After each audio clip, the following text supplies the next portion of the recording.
Please continue what you've started in signing into the attendance pod with your email address and your organization. And then please enter your questions into the Q&A pod. It helps us when the questions are in the Q&A pod to help us identify questions and keep them attached to the answers that we will provide. We might not be answering as many questions in real time this time, but Colonel Salmon and I will get back to you with answers to your questions at the end of Colonel Salmon's presentation, as she will be taking all the questions, so she can't present and answer the questions at the same time. Yes, sir, I'm here. But please do feel free to include those questions as they come. With that, I'll turn it over to Colonel Salmon. It's all you, ma'am. Thank you so much, Sarah. Well, welcome everybody, and I'm very happy to be joining you today to talk about the new next part of the Workload Management System for nursing, which is going to capture that outpatient workload in the inpatient environment that we've never been able to capture before. So this is an exciting chapter in the Workload Management System for nursing life cycle. What we're going to do today is actually go through a lot of screenshots so that you will be prepared, those nurses that are actually working with the current WMSNi system, so that you'll be prepared when we roll out the new look and feel of WMSNi 2.0. You will have a chance today to actually see those screenshots in advance. We're going to talk through the processes. We're going to talk through the things that are new, the things that are the same, so similarities and differences. We're going to actually go through those bit by bit. So once we get past the initial introductory slides and we get into the details of the screenshots and how you enter things, there may be some of you who don't use WMSNi every day, who may be less interested in going through the details. You will not be offended if you choose to go ahead and break off from the DCO presentation at that time. The ones that will really care about that level of detail are the ones that use this every day and really want to see those screenshots that they will be now dealing with on a daily basis to classify each and every one of these patients. So we are not going to be offended in any way if those of you that are listening to this and don't use WMSNi every day would like to just listen to the first part to get a general feel for what this is, and then break off later as we go into the detail. Perfectly fine. Can y'all hear me okay? Let me start there. Sarah, were you able to hear all of that? You're coming through loud and clear. Colonel Murray just confirmed. Excellent. Okay, so let me go ahead and get started. As we talked about during the WMSNi 101 presentation that I gave a few weeks ago in April, I got some good feedback from people that it was helpful. And one of the things that we talk about as a team throughout MedCom is using the common operating picture and the operating company model. So within the inpatient common operating picture of all that we're doing within inpatient, WMSNi is a key component of that common operating picture. And I just wanted to make sure that we all recognize this slide and we were able to frame how WMSNi fits into everything that we're doing within the inpatient setting. Right now, we have not been able to capture the outpatient work that we're doing in the inpatient environment in a way that manpower recognizes. So the whole purpose of today is for us to actually capture that outpatient work that we're performing in those inpatient units. We need to use the WMSNi system to do it so that it is a recognized mechanism for capturing workload that can translate to staffing. We're going to use the same nursing care hours, that workload, as we do for every other inpatient that we're capturing as classifications in the Workload Management System for nursing. We use this data in all kinds of decision support ways to justify, again, staffing and workloads. This is what we're going to talk about today. We're going to do a 2.0 overview, which is basically the so what, to go over brief screenshot reviews, the patient manager, critical indicators, classifications, IRR. You can read down all that we're going to do today. We do have over 100 slides, but some of them will go very quickly because I'm just going to show you the screen and just so that you're familiar with what it's going to look like. And then at the end, we will answer as many questions as we can that are going to be posted on the screen for me to read and answer for you. I want to also mention before we go into the details is that we don't actually have a date. Let me go back one so that we're not distracted by the new slide. We don't actually have a date for deployment. One of the things that USubmitIC, the program management team, and my executive nursing NMA team decided to do was to wait a few more weeks until we've had an opportunity to test the system that we're going to look at today for the first time with you.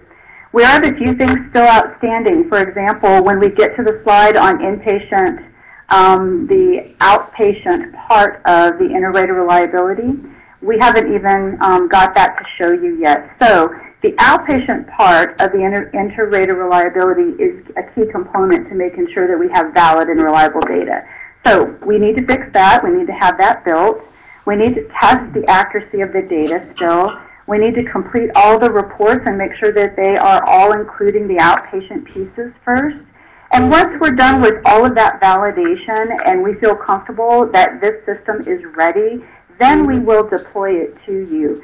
Because the way that this system is, what will happen is the old WMSNi URL will be removed and the new WMSNi URL will take its place. There is no opportunity for us to roll this new thing out over a period of time, nor is there an opportunity for us to roll it out at one location or two locations. It is a replacement of the current WMSNi. So what we want to be sure of is that it is a good system, that it's valid, that all the data is correct, and that it has all the components it needs to have. So although I'm showing you everything I can show you today, there are a couple things that we're still validating, and one of them is those outpatient IRRs, and I have no screens to show you on that today, but I can show you a lot of other things. So they're making tremendous progress. We're very, very pleased with how this is looking, and I think you will be too, but I don't have a date yet for the deployment. Okay? All right, so now we can move forward. So we've covered some of these concepts in the WMSNi 101, and we also covered these back in August and September when I presented the 6 different DCO series on the 2.0 that was coming. And at that time, I showed you what sample screenshots that we had at that time when we were developing it. But the bottom line is that we haven't been able to capture the workload performed on the outpatients in the current WMSNi. It is incredibly important that we are able to capture those nursing care hours so that we can actually earn that staff associated with taking care of those patients while they're on our inpatient wards. We have now cracked the code to do that. It had a lot to do with that registrar number and the requirements of a patient to be admitted before they could be in WMSNi. So we have worked with our USubmitIC partners over the last 18 months, and we have found a way to do that. So what's going to happen is WMSNi actually generates a unique outpatient encounter identification number that's associated with the clinic that's sending the patient to us for that outpatient care. So that's how we were able to get that patient into the WMSNi system. And then you and I will actually classify the patient very similarly to how we classify our current inpatients. So it will allow the documentation of that work. So it's going to provide the actual nursing care hours for both inpatients and outpatients. We won't have to now admit those patients that are outpatients, because one of the things we had done at a few of our MTFs was what we said, look, we don't want to lose nursing workload, so what we're going to do is admit patients, and maybe they didn't necessarily need to be admitted. So admitting them unnecessarily wasn't the answer. What we needed to do is find a way to actually capture those outpatient nursing care hours correctly. Okay? Workload and nursing care hours equals staffing requirements. And we need to have all the reports actually capture the data correctly and have it be accurate and be displayed meaningfully. That nursing workload is used all across the board, across the enterprise, for staffing, manpower analysis, in a lot of decisions that we make across our enterprise. One of the big things, too, is that although we've been calling it WMSNi 2.0, we'd like to change the nomenclature now to calling this system, which is a complete replacement of the WMSNi you're using today. We're now going to be calling this WMSNi Inpatient. WMSNi Inpatient encompasses both the outpatient and the inpatient on the inpatient unit. Let me be very clear. This does not capture outpatients that are being seen in a clinic setting. This does not capture clinic workload. This captures workload performed by the inpatient nurses on the inpatient units. So WMSNi 2.0 is now, throughout the rest of this briefing, going to be called WMSNi Inpatient. There is another separate entity called WMSNi Case Management that we previously were labeling WMSNi 3.0. WMSNi Case Management is a completely separate entity from your WMSNi Inpatient. WMSNi Case Management should have no access to WMSNi Inpatient, and WMSNi Inpatient will have no access to WMSNi Case Management. WMSNi Nurse Case Managers can only have access to their piece of the system of WMSNi Case Management. Okay? Completely separate, and Mr. Tad Gao is the expert on that and will be providing his own training to the nurse case managers that will be using that part of the WMSNi system, but you will not have access to that and they won't have access to inpatient. Okay? All right, so let's talk about what's different and what's the same between the old WMSNi and the new WMSNi when we push it out, which is WMSNi Inpatient. So some of the similar things. You still have the same critical indicators that you're used to for the inpatient, but we have added some additional critical indicators for the outpatients.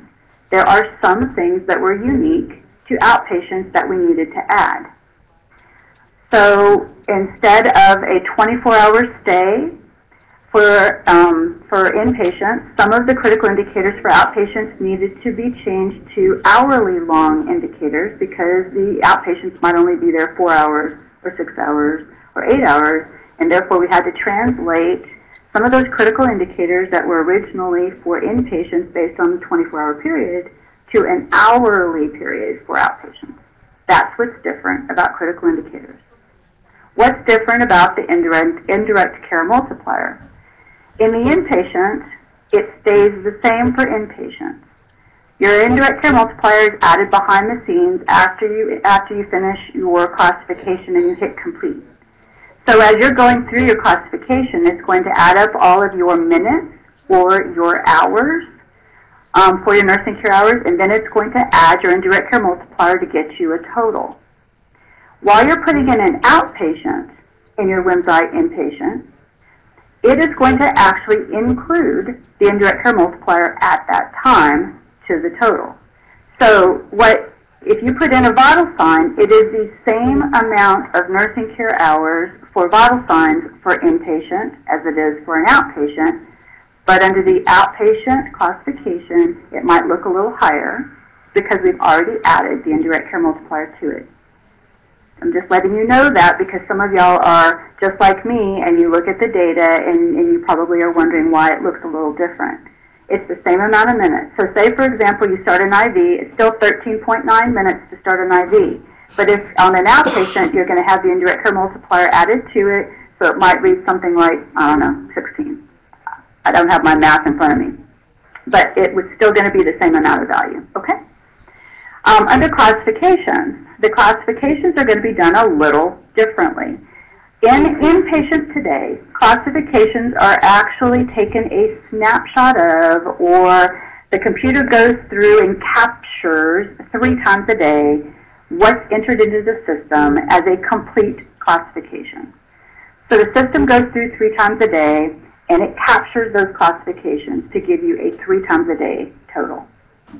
Outpatient will be different.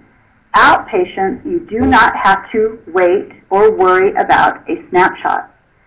As a matter of fact, you should never worry about a snapshot because it should be invisible to you. You should simply, upon admission of an inpatient, classify them, and of an inpatient, at least every 24 hours you classify them again, or if there's a change in their condition, you should classify them again. That's on the inpatient side. For an outpatient, you will either admit them and then classify them as soon as their care is complete and discharge them immediately after, or you can retrospectively wait. You can wait till the next day if you'd like and admit them, classify them, and discharge them, and that classification will be captured for the day that you admitted them, okay? So it's a completely different process, and we'll go through this in detail. I just wanted to give you an overview at the moment. I will talk about this more in future slides. Colonel Salmon, we had a question about that. Could you give some examples of what the cases might be where you have outpatient work completed in an inpatient environment? Oh, my goodness, yes. I forget that some of y'all had not attended many of my other briefings. Let me give you many examples.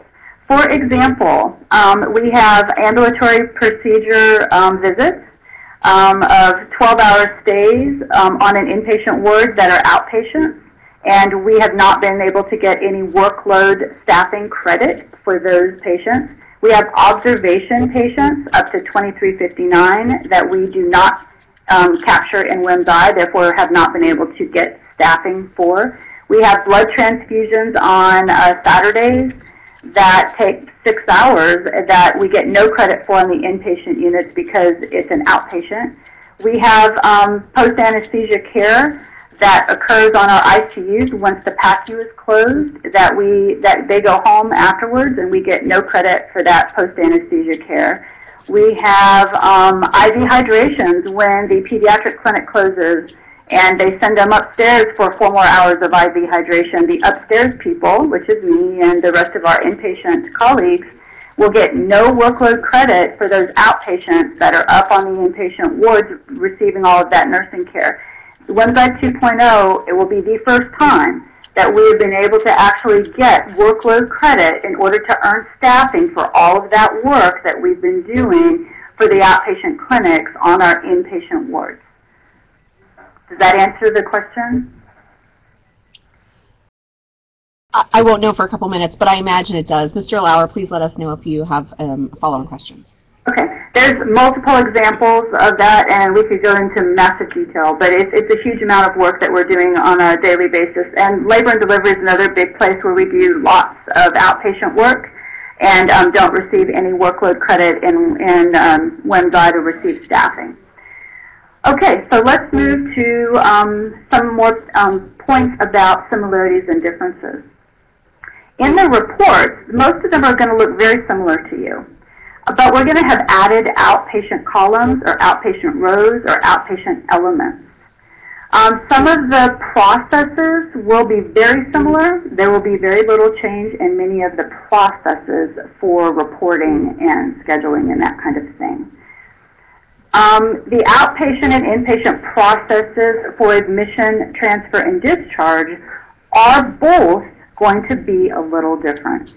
Because now we had to break up the admit and transfer and discharge to include outpatients, it is going to look a little different to you. But we'll go through them together, okay? So the screens look a little different, and the classifications also, some of them are very similar in process. In other words, when you classify, you still collect the appropriate indicator, you select it, you say what quantity it is, you hit remarks if you need to hit remarks and type them in. And then make sure you hit complete. If you only click save, it doesn't actually go anywhere. It just saves it for you to finish later, but it does not go into a snapshot of a completed classification picture. You have to hit complete. All those steps are exactly the same as they've always been. The other thing that might be a little different is the definition of the classification, where you used to be able to show hide or display. Now it actually has a hover, where we're going to show you can hover over it, or you can actually hide or display it at the bottom of the page. So those might look a little different. So we talked just now about some of the bigger picture similarities and differences, because I want to reassure you guys that a lot of the things you're doing today, they're exactly the same as you're used to. It just may look a little different, and then some of the things that are different are because we had to make them adaptive to the outpatients that we're now going to be adding to the WMSNi system. Okay. So here's some of the screenshots, and we're just going to orient you to the system. I'm going to go through this pretty quickly because I want to get into the meat, okay? So this is what it looks like now when you first pull up WMSNi. And you'll notice across the top, you've got your patient services, your reporting, and your case management. You will not be able to get into case management, and they will not be able to get into reporting and patient services. Okay?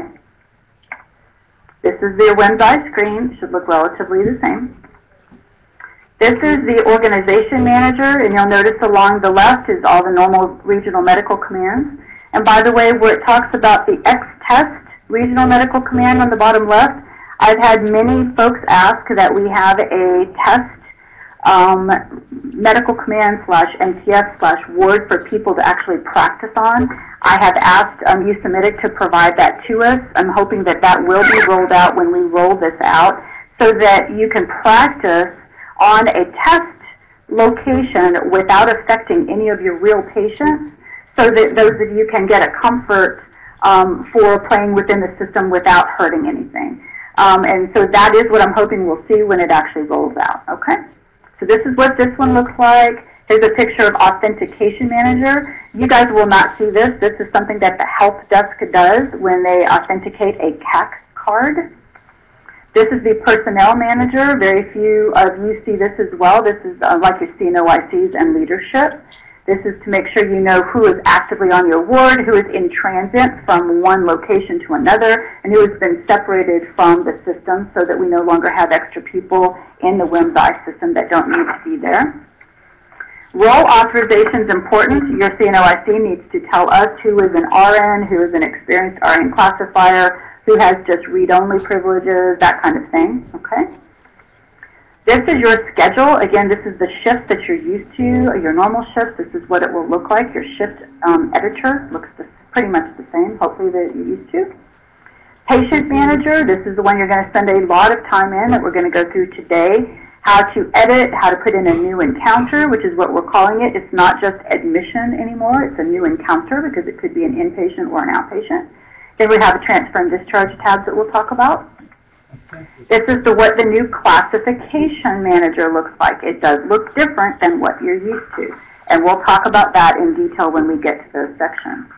The schedule looks a little different. It's supposed to look somewhat more like a normal Outlook calendar. And I think that's going to help you guys a lot too, but we'll show you that when we get to that section. And then here's the IRR manager, which right now I only have examples and screenshots of the inpatient piece of this. The USemitic team is working on the outpatient IRRs as we speak. Alrighty, so let's go ahead and go into Patient Manager and dig into some details. So, because we had to include the outpatients, we had to add a few things. So Patient Manager will now include the following demographics.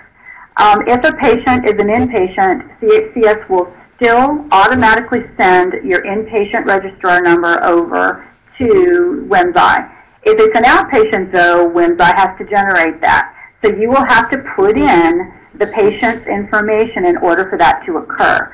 My recommendation for you is that you use the standard methodology for inputting that patient name. My recommendation is that you use last name, first name, so that it's all familiar. And when I show you the screenshots, you can see how easy it would be to put in the name incorrectly and then not be able to find them when you're searching. So I would recommend that we use a standard methodology.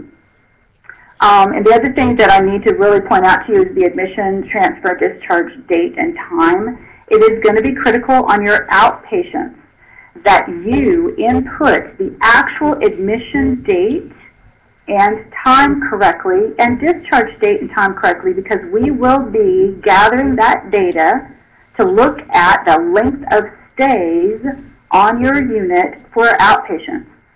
So if they were admitted on the 30th at 0800 and discharged on the 30th at 2000, that was 12-hour length of stay, and you might not have actually put that patient in until the 31st. So you needed to have the admission time and date as 30 at the 30th at 8 a.m. and the as the discharge time and date as the 30th at 2000 in order for it all to be completely correct. So you need to be sure that you're paying attention to all of that information. Okay?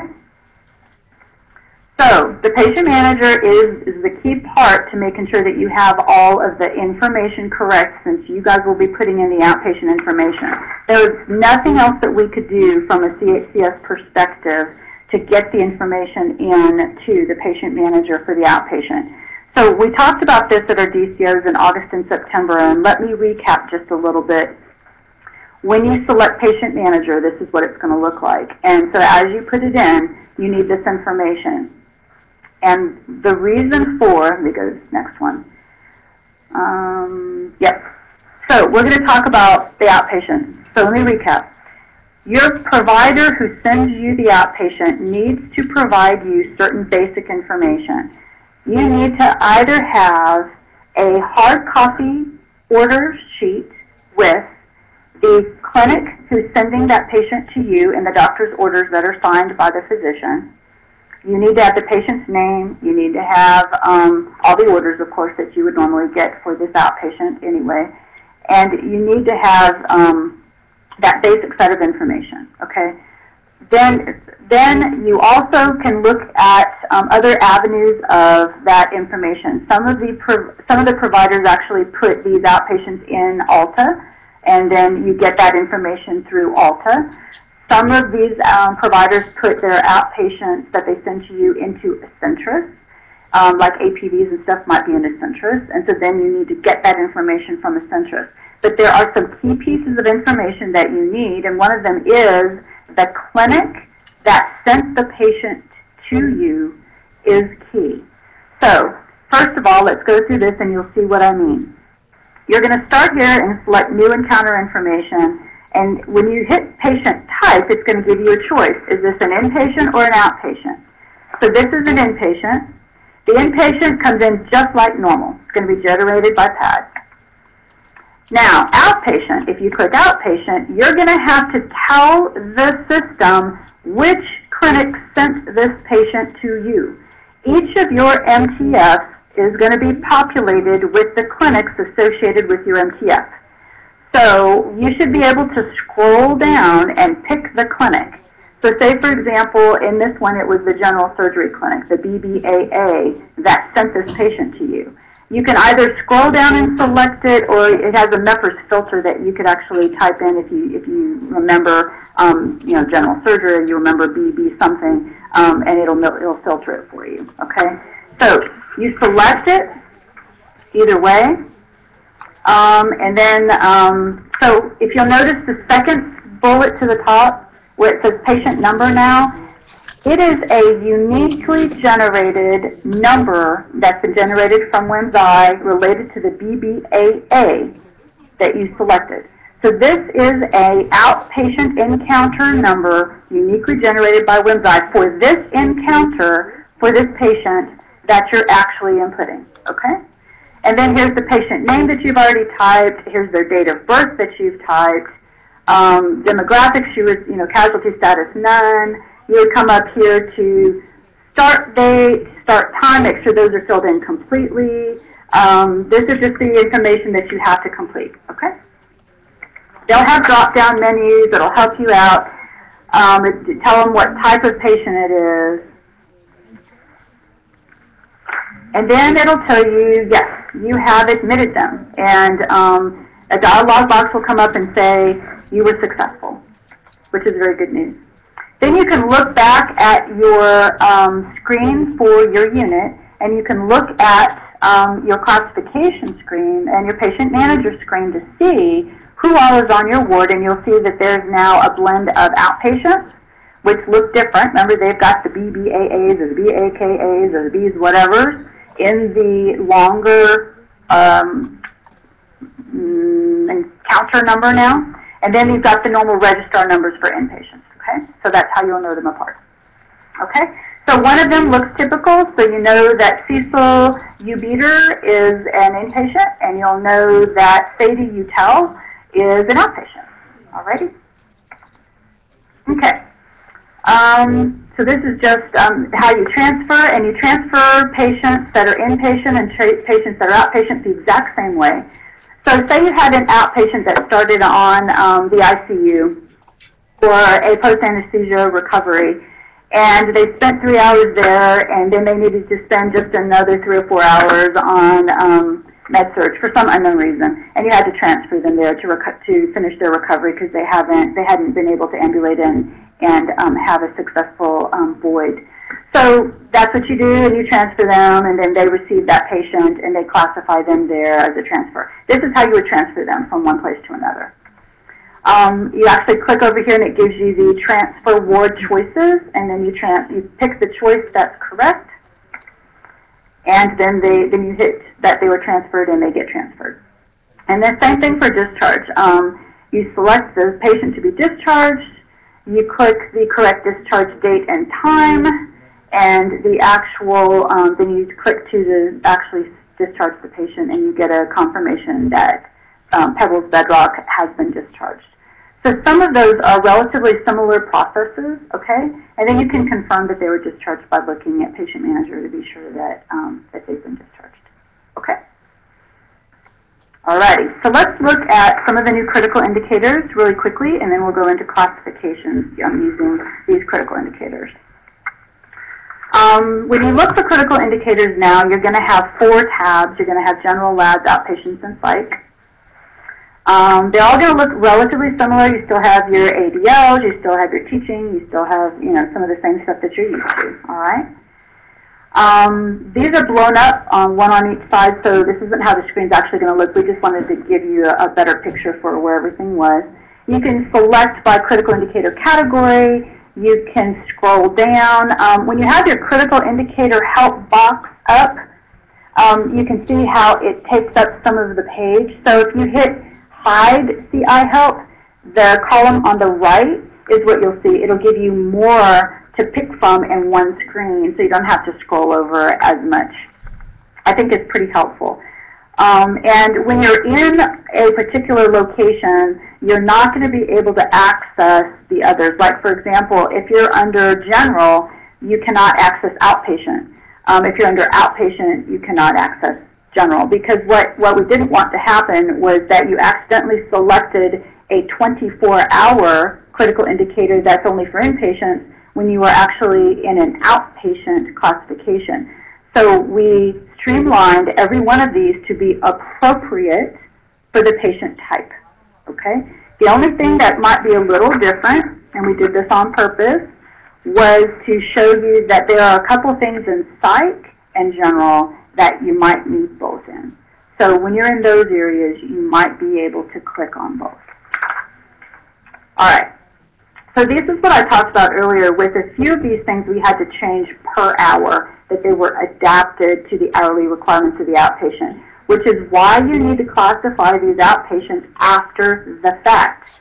You do not know how long they were there until they were there for that length of time. Once their care is complete, then you can classify them. You can't classify them until then. These are some of those outpatient critical indicators that we talked about at the last set of DCOs that we did as well. We did have a few corrections that we did have to make. One of them was on oxygen. We figured out that we had erred in that one, and that oxygen should be just a one-time count, not an hourly count. If you set up an oxygen for a patient, no matter how long they're there, just count that as a ×1, okay? And you'll be fine. There were a couple other things that we also clarified. For example, one of the things that we did, and y'all should have these slides download. You should be able to download these and take your time reading them, okay? One of the other things that we also noted was for continuous monitoring. Rather than change this to an hourly, we decided to leave this alone. Because it takes so much time to set up the continuous monitoring on outpatients and inpatients, just take this times 1 if you have continuous monitoring for that outpatient for that encounter. Just take it times 1 and you'll get the 45 minutes credit, okay? So those are some of the things we worked on there. And then these were the additional lab outpatient critical indicators that when I taught this back in August and September, you had not seen yet. So please take these, learn them, print off, and share these slides with your team, because Colonel Murray worked really hard with her subject matter experts at establishing these outpatient critical indicators to make sure that we were capturing everything we needed to capture, the non-stress tests, the ultrasounds, and all that stuff, and that it had the appropriate minutes of service associated with them, okay? And then there's 2 pages of those as well. Alrighty? So those are for your future reference, and those look new. Every other critical indicator in here is the same as you're used to seeing on the inpatient. A vital sign is a vital sign. Starting an IV is starting an IV, whether they're an inpatient or an outpatient. The only unique things we needed to look at were the ones that we just showed you that were unique to the outpatient. Okay? Alrighty. So now let's go to the classifications. So remember that we talked about the inpatient and the outpatient and how they look different on the left, right? So this is how an inpatient is classified. You would go in and you would click inpatient. You would click your inpatient. And it says select encounter type, and you say, yep, that's what I want. It's an inpatient. And then you can see that the one that you selected is now saying working.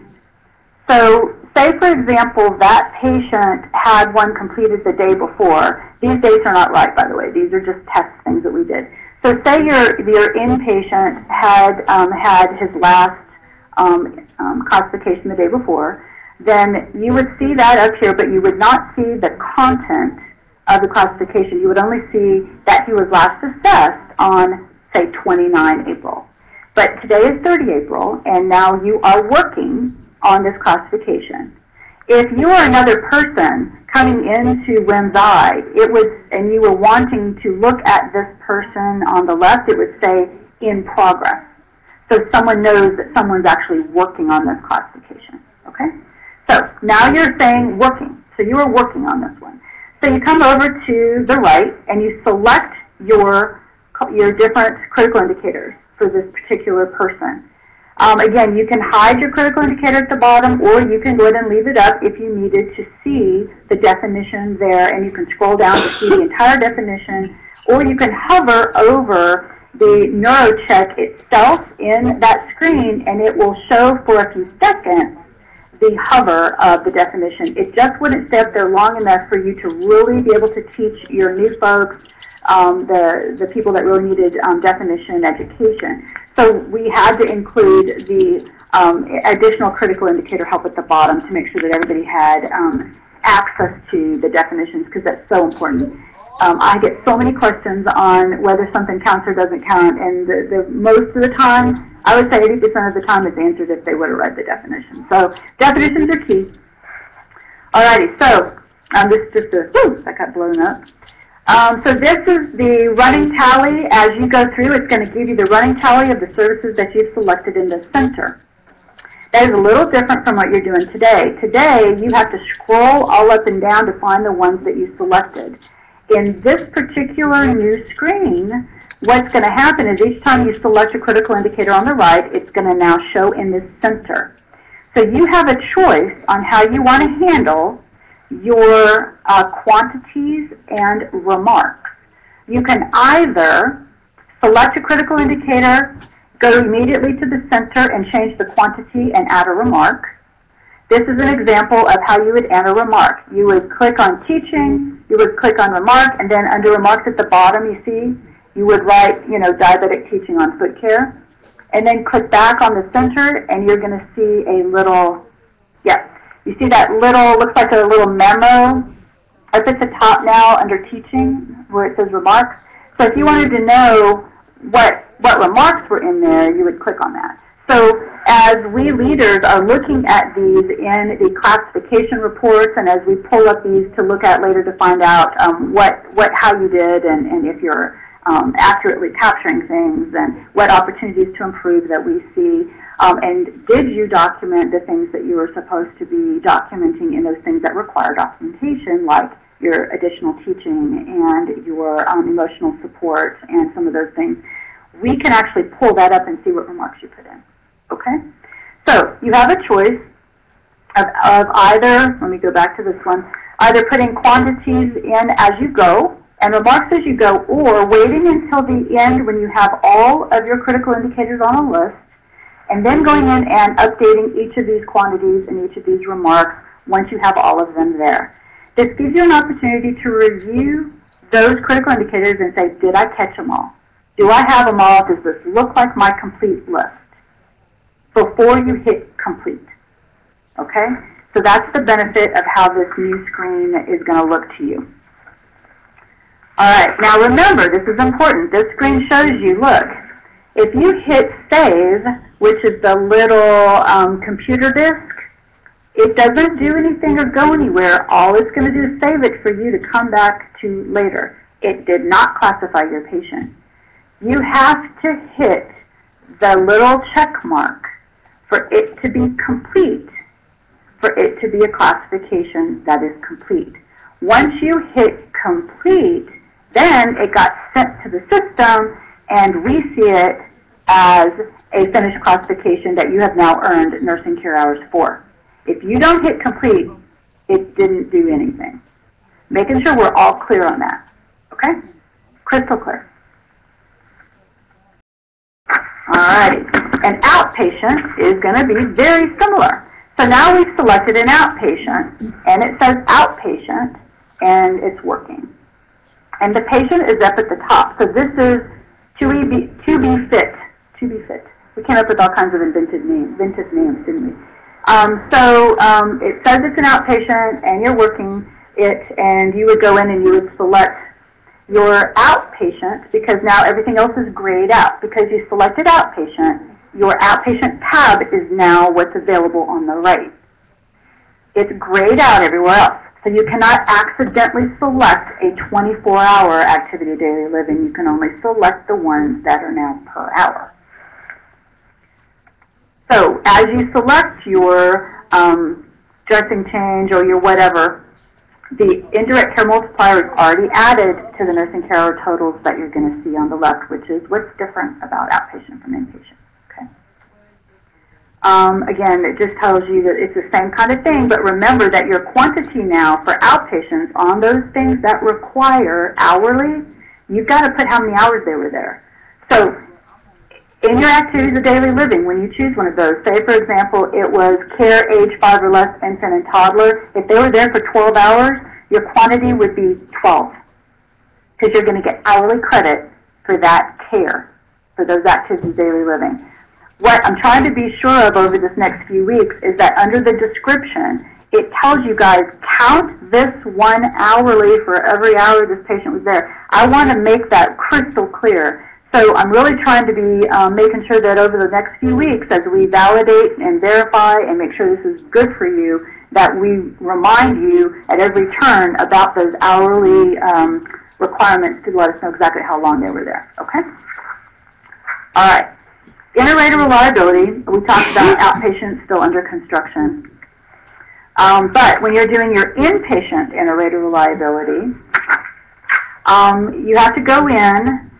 And let me show you this one. This little blue arrow is what you click to select one. And you say, yes, I want to begin a new IRR. And you select you as the classifier. Okay. You are the experienced RN that the CNOIC has chosen to be the experienced RN IRR classifier. And then it tells you, okay, it has created a sample size, and it's based on statistical sample size of how many patients that you had as inpatients, and in this case, the sample size was 5. that you have on your ward at that time. So then you go through and you actually classify each and every one of these patients. And as you go through it, you can actually, okay, so you completed one, and it can tell you how many you've completed and how many you still need to do before you finished with your IRR. So it'll display the % of completion of your IRR, and it'll remain in working status until you're completely done. But after each one, you hit complete, and once you're completely finished, it'll all be blue, and then your IRR is completely complete, and then you can actually score it. But until it's completely complete, you can't actually score it, okay? So it'll sit there, and I did this for a little while the other day. We only were able to spend a couple of hours in the production test environment to actually look at these, but I did actually go into the inpatient IRR and see how it worked. And it did take a little while to score, but once I finally scored, it came up and told me, okay, so you had 100% match when you did this one, so yay. That's how you do the IRR testing, and then it is then translated that particular month. IRR score is then put on all the reports and reflected in all the graphs and reflected in everything that you see on a monthly basis today. When we add the outpatient stuff, our vision is that you'll have an outpatient IRR and an inpatient IRR. They'll both be done monthly.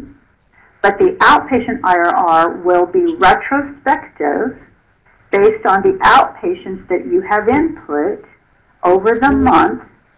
So the challenge to you, and it's been a challenge to the team putting together the outpatient IRR methodology, is that these are not patients that are currently in the system because they're gone. As outpatients, they're already left. So you need to find a way to retrieve their medical records so that you can do the IRR, so that you know what care was delivered. We talked about this when we did our presentations in August and September, and some of the CNOICs were going to find a way to make sure they had access to those hard copy outpatient records, because if it's not in the Centris and it's not in Alta, you need to find a way to have access to the hard copy, so that you can actually do those retrospective outpatient IRRs every month. It is key. One of the reasons that we've been so successful in articulating manpower requirements to USIMA, Department of Army USIMA, is that we are able to show the inter-rater reliability and therefore validity of the data within WMSNi, because we do these double checks, if you want to call them that, on the actual accuracy of the information that's in there. So IRRs are coming for the outpatient. Very important. All right, so let's look real quick at a couple of other screens because we're moving right along here. Ma'am, we have a few questions. Would you like to take them now or at the end? Let's take them at the end so that I don't forget to show some things. Is that okay? It. Sounds good. All right, so Personnel Manager.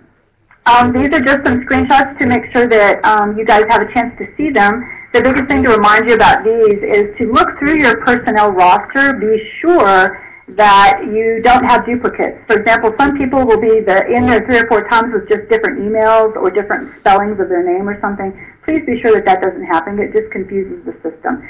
So make sure that you have your personnel manager up to date. It looks, something like this. It should be pretty easy for you to keep all of that good. This is what the schedule is going to look like. It looks relatively similar in theory to what you're doing today with your shifts. You can go in and actually add shifts, and you saw some of that earlier when we looked at Shift Manager. You can add some unique shifts to you, but there are also the normal shifts in there, the 7 to 3s, the 3 to 11s, that kind of thing. And then you can see on the left your employee browser and whether they're in your float. We try to keep some of those concepts the same. You're able to actually look back now in your calendar, and you can look at a 30-day, you can look at a 7-day, a 3-day, you could look at it daily, you could look at it any number of different ways now. And so you can schedule an event. This is an example of the different days. That's a month, that's a 7, and that's a 3. So you could look for Dennis Lyons, and it'll tell you where he worked and when he worked and what shift he worked based on the time that's blocked out, a 7A to 7P. Okay? So We just need to get used to the way it looks, and it might look a little bit different. I want to point out, too, that on the bottom left, there's a thing now to view and print, which is good, because we've been asking for that for years, for us to be able to print the schedule. Now, what we don't have quite yet is that it prints on an easy 8.5 by 11. So we're working on that the next few weeks, too, to see if there's some way for us to get the print of the schedule to be very useful to us. And so wish us luck on that. We're still working some of those details. All the rest of it should look familiar. The float roster, the role options that you're currently working with, the shifts that you're currently working with, a lot of the same type of things that you're currently doing. Okay. Then we're going through real quick just some of the patient reports. Now, this report, I thought we were going to be able to show you a screenshot of the breakout of outpatient and inpatient nursing care hours, but we weren't able to show you, but I did see it.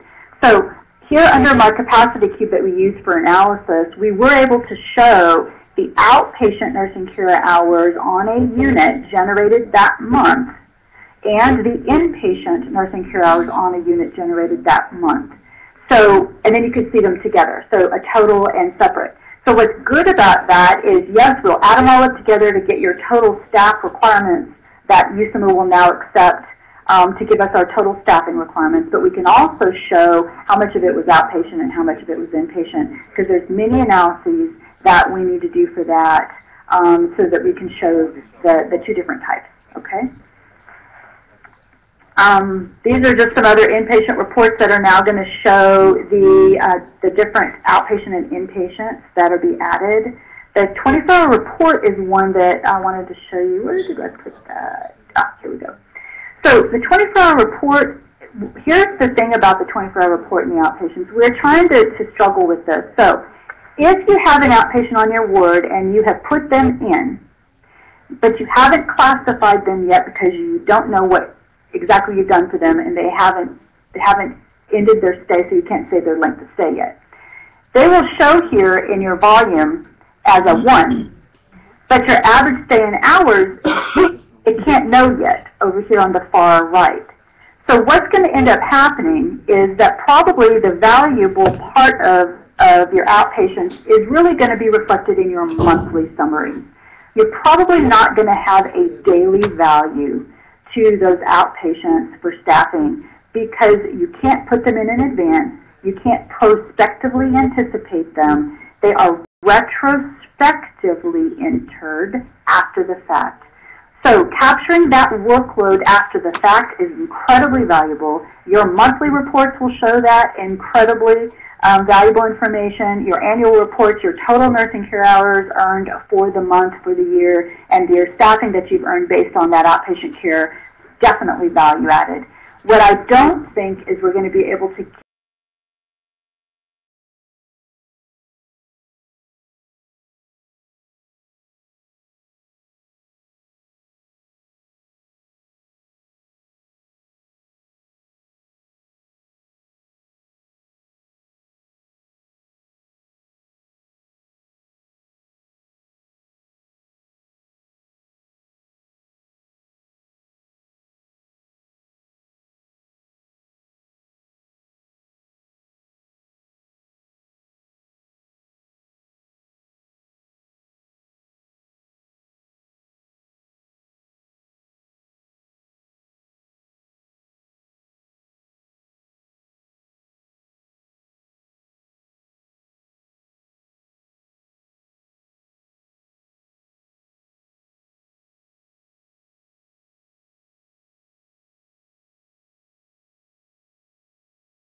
not be because they're not actually put in the system yet, because you likely will put in the patient retrospectively.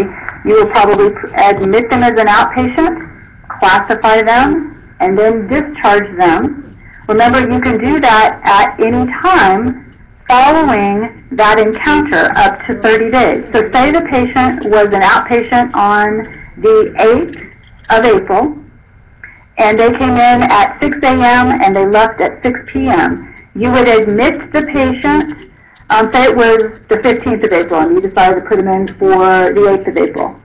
You sat down on the 15th of April, you put in the patient for the 8th of April at 6 a.m., you classify them, and then you discharge the patient on the 8th of April at 1800. That 1, 2, 3 steps, you are complete with that outpatient encounter. But you would never have known that they were unassessed because you didn't actually put them in until the 15th. Okay?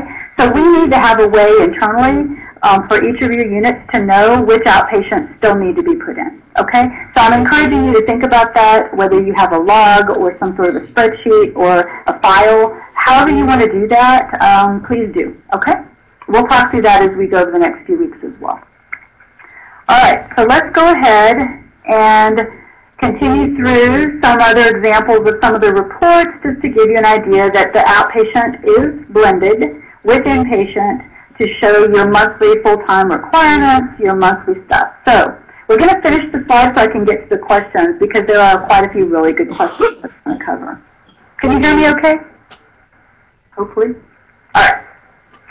So the whole point to this, and we're at the last part, the whole point to this is we want to be able to capture the workload so that we can get the staffing associated with this additional work that we're doing. We have not been able to articulate and justify the requirements for doing all this additional work for many years. Back 15 years ago, the old ASAM model used to allow us to give them minutes of service and all kinds of other stuff for the outpatients, and they gave us partial credit for doing that stuff, and we would earn like a half of an FTE or that kind of thing, depending on the spreadsheets that you gathered manually and all that. When all of the requirements went to a more stringent system approach, we had to be able to prove the workload. It couldn't just be a length of stay. It couldn't just be the minutes that they were physically there on your ward. It had to be the work you were performing. We were unable to do that until now for those outpatients on the inpatient wards. Now we have an opportunity to gather outpatients just the same as inpatients with nursing care hours on our inpatient units. Very exciting. So all of that gets you your TDA requirements that will be documented for your MTS. Huge big deal. This is an example of one of the reports, like the PBAM report, that will now include all the nursing care hours that you should have been including all along. Both outpatients and inpatients will give you a total nursing care hours. So it makes a difference in some of your places of up to 3 additional FTEs. We just did a quick cursory analysis of what we're hearing that you guys are seeing as outpatients, and there are going to be some of you that are going to benefit, no kidding, by an additional 3 bodies that we're going to be able to now justify. Some of you, it may only be about 1, and that's okay. And some of you don't see very many outpatients at all. If you only see 1 or 2 a month, it may not be a huge big deal for you. But there are some of you who see, 10 to 15 a day. It's a huge big deal. So this is good. This is great news for all of us. Very exciting. So I'm going to get to questions, and I'm going to leave up the reference page so that you know who to contact if you have questions. Major Kiyokoriki is our manpower expert. But if you have questions about WMSNi itself, and particularly WMSNi 2.0, the first 3 on here, Colonel Fisher, myself, and Colonel Wahlberg, we've been working this now for the last year and a half. And your local and regional NMAs are also very expert at the concepts of WMSNi, but nobody yet is expert at WMSNi 2.0. Until it actually gets fielded and actually put out there and deployed, we're all going to be in learning mode, and that's okay. We will be just fine. But we have been working it for quite some time, trying to think of everything we could think of so that when it is put out to you guys as a new URL, that it is as good as we can get it so that you guys are successful. Okay? So let me go ahead and go to the questions. One of the first questions I see on here is from Charles Cather. And it's asking, is the APU or PACU workload going to be included? And WMSNi 2.0 can be used in the PACU. We are going to be doing a concurrent analysis of WMSNi 2.0 and the current manpower methodology, which uses F3 information to earn the manpower requirements in the PACU. My recommendation to the team is that we do a concurrent evaluation to see how many nursing care hours will be captured if we use WMSNi 2.0 and what that equates to with the FTE requirements, and how the current system in that Manpower uses using S3 equates, because the S3 just gives you, again, the basic, general anesthesia, the length of time they were there. It's really not the intensity of service that WMSNi will get you. So remains for discussion over the next year. Colonel Fritz actually wrote about the new WMSNi generating MEPRS codes for outpatient work. And remember when we talked about putting in the demographic data for the patient, you, as the nurse who's entering that information, must know which clinic sent that patient so you can enter that particular MEPRS code, okay? And that's important. Now, the clinic itself is already getting whatever workload credit that it would normally get, and it already puts in whatever it normally gets. It's just that the inpatient nursing unit has never gotten workload credit for that. That will earn us staffing in the manpower model, okay? The next one is, Mark Smith asked about standing orders, and yes, every single encounter that comes to your unit must be individually entered as a new encounter. If you saw that same patient last week and the same patient the week before, WMSNi doesn't care. It is a new encounter unique to today and will be assigned a unique WMSNi outpatient encounter number today. Now, you can still use that same order set if the orders are written that way, but you will have to admit, classify, and discharge based on that encounter today. Separate, all separate, okay?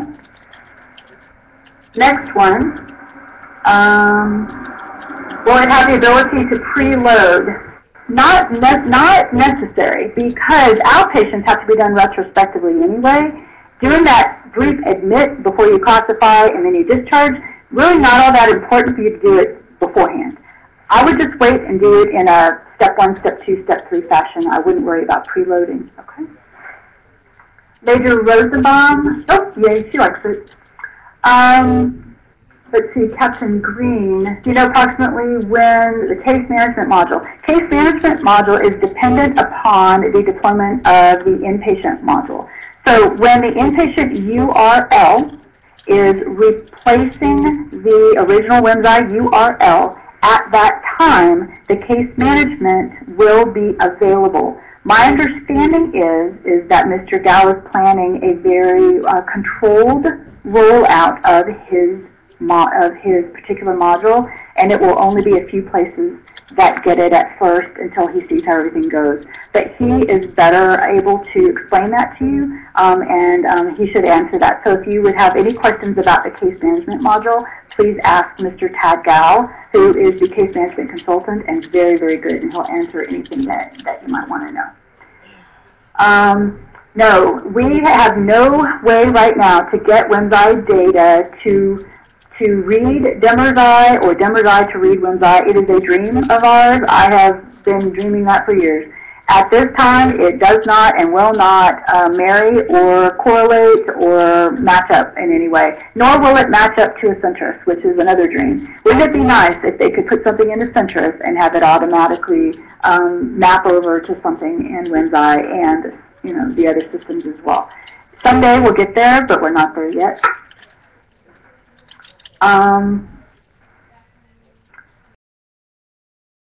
Labor and delivery, that's a great question. My hope is that the labor and delivery IRRs may look similar to the outpatient retrospective IRRs because labor and delivery is retrospective.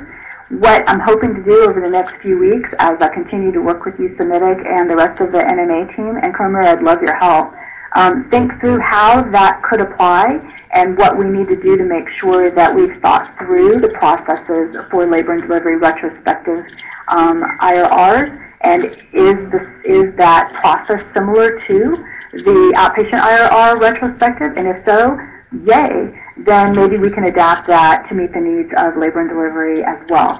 So that is a goal as well. Hopefully we can meet that with this application. Will there be a minimum number of outpatients needed to produce an IRR? One of the things that I would look at if you have very few outpatients is I would definitely wait then until the end of the month. Make sure you have as many as you can. And then what it might end up doing is actually doing 100%, okay, of all your outpatients would be on the IRR. And that may very well be what happens. So if you only had 4 for the whole month, then you would look at all 4 for your IRR, okay? So it's once a month, just like it is for the regular IRR.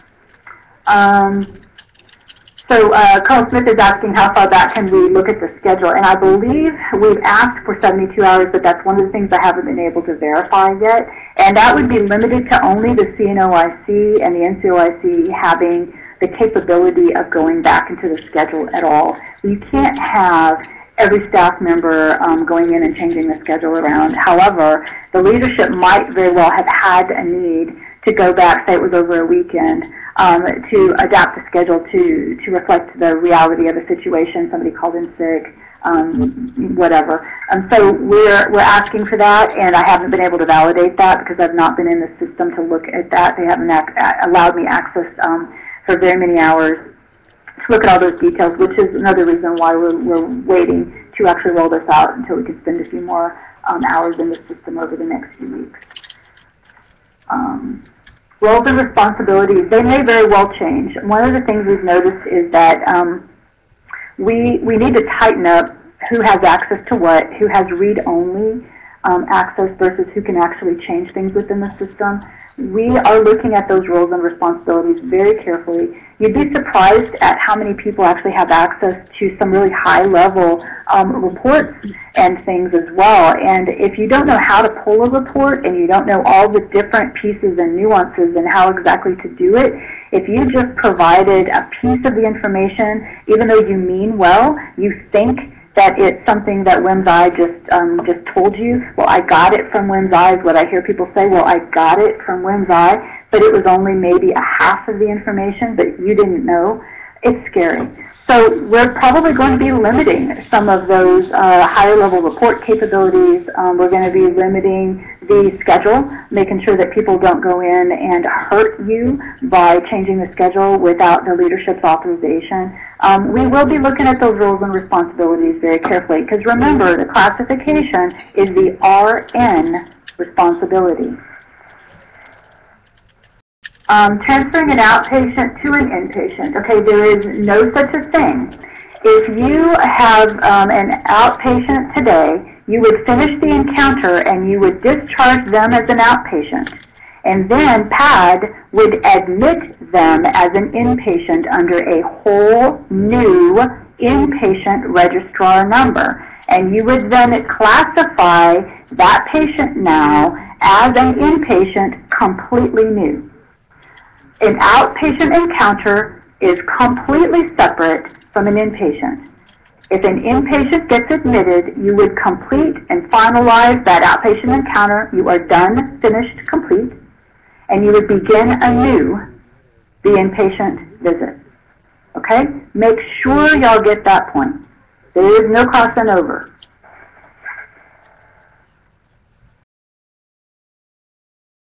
All right, a bunch of folks saying they lost audio. Let me go back down a little bit more.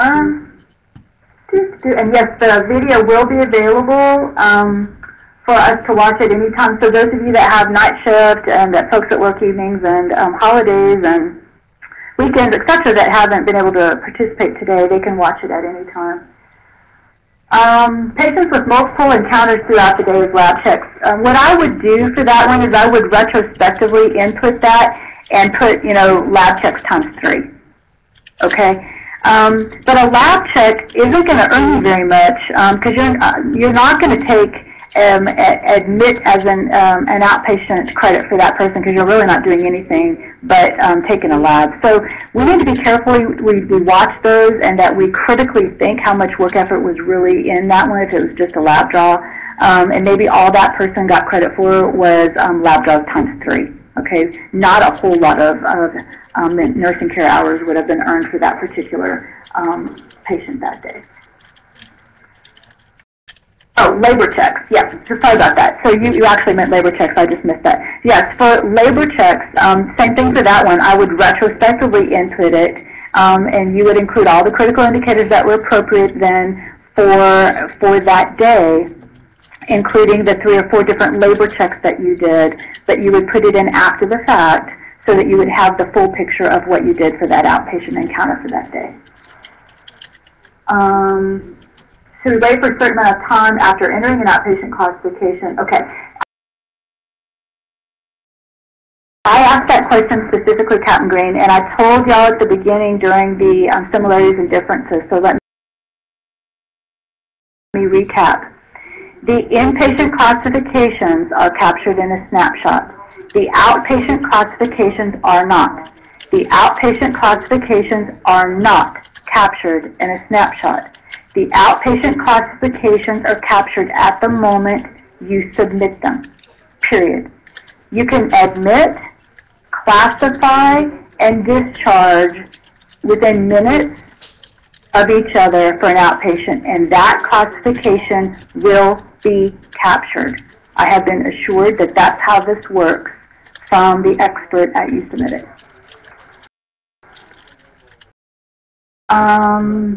No, we do not have a timeline. I'm hoping within the next 3 or 4 weeks. But I need to be sure that it's correct. I'm sure you would all agree that my team of subject matter experts really needs to have that confidence before we take off the old WMSNi and replace it with this one, SUA.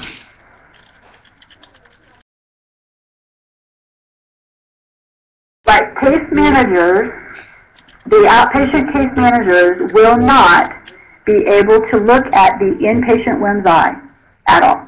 The inpatient WMSNi, inpatient nurses, will not be able to look at the case management WMSNi module at all, period. If at some later moment Mr. Tad Gao chooses to expand his outpatient nurse case management module to some other folks, that will be completely different and distinct from the work effort we are ongoing right now. But just making sure everybody understands that that outpatient nurse case management module is completely separate and has zip zero nada to do and crosses over in no way with our inpatient WMSNi.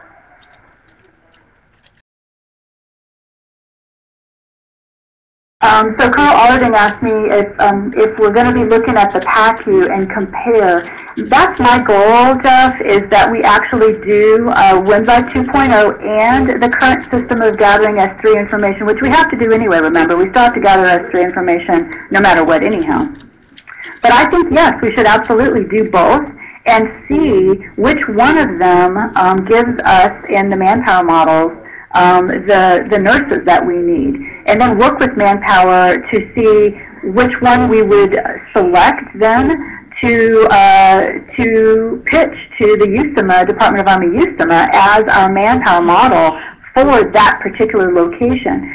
It may be that S3 is still the best decision, don't know. It may be that WMSNi 2.0 gives you a much better picture of what's actually required in a PACU. I don't know. We need to look at it, and I do think that there needs to be a conscious effort to look at both systems. So my recommendation is that we have several, if not all, of our PACUs out there raise their hand to say, yes, we want to look at this and compare the data and see what's the right decision so that we can help manpower to actually have data behind when they go back to USIMA and say, this is a recommendation for the manpower model for the perioperative services PACU portion. If we don't have data behind our next meeting with them, then nothing will change. But right now, the S3 data is all they have to work with because we haven't given them anything else. What if WMSNi 2.0 gives them better data and more fidelity and actually earns you more nurses? We don't know until we do it, okay? So yes, it might actually be double work for a little while, and it may very well be worth it.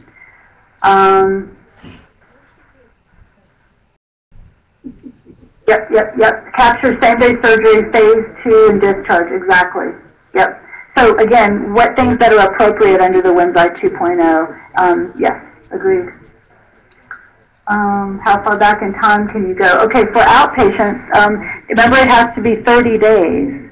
So I would think you could wait a couple weeks and at a minimum 30 days, but you have to do your IRR at 30 days. So by the end of the month, you need to have all of your outpatients classified so that you can do your IRR. Okay? LVNs cannot classify. LVNs cannot classify. LVNs cannot classify. It is an RN responsibility, and it always has been. It is incredibly crystal clear. RN responsibility to classify.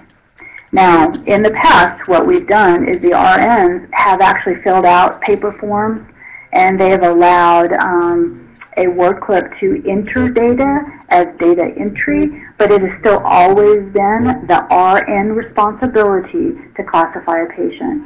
Crystal clear. Okay, I answered that one already. C-section recoveries on the floor. Yes, there is. There are tons of things in there for all of your normal vital signs. Okay, so you should be able to take all of your vital signs times however many times you do it for that post-op recovery. You have all kinds of recovery things to select under your outpatient encounters, okay? Your medications are in there, your pain, your emotional support, your patient education, your everything. So all of the things that you would do for a post-op recovery are selections for you to select as critical indicators in your outpatient. So you should be able to capture those C-section recoveries as well as any other kind of post-anesthesia care recovery that you're doing on your inpatient wards.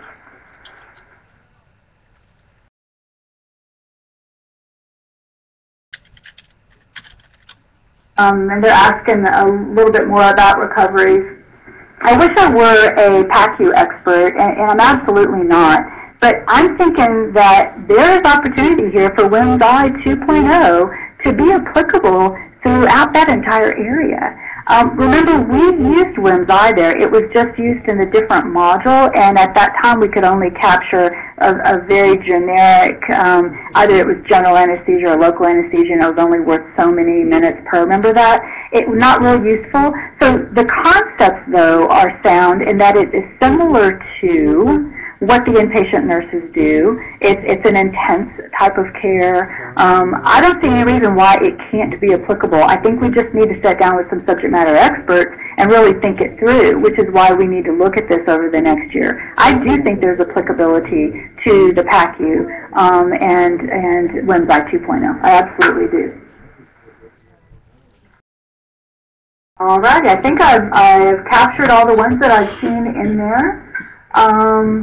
We are just about to the end of our time. It's 12:21. We can finish this out unless there's any last-minute things, Sarah, that you would like me to cover. Ma'am, you came in right on time, so thank you. I didn't think you'd be able to get through all those questions, and you did very thoroughly, so thank you. We'll hang on the line for a couple minutes off of audio, but just to see if any more questions come in, and we'll answer those. And Lieutenant Colonel Mark Smith had a good question about the transcript. While we don't transcribe these sessions, we do record them, and they're available on our YouTube channel. And I'll post that link in the chat pod. We also have the Q&A transcript that we edit and we make a little more polished after the session, and that will be available in the SharePoint page. And Colonel Salmon and myself will also have copies of that, so if you can't find it, let us know and we'll get you a copy of that. With that, we're working on our next Aspire series for June, so stay tuned for an announcement about what that will be. And thank you for your patience today. You all are a dedicated group for putting up with some audiovisual challenges, but I can tell by the questions that you were very interested, so thank you for your patience, and we hope that this was able to give you the information that you were looking for today.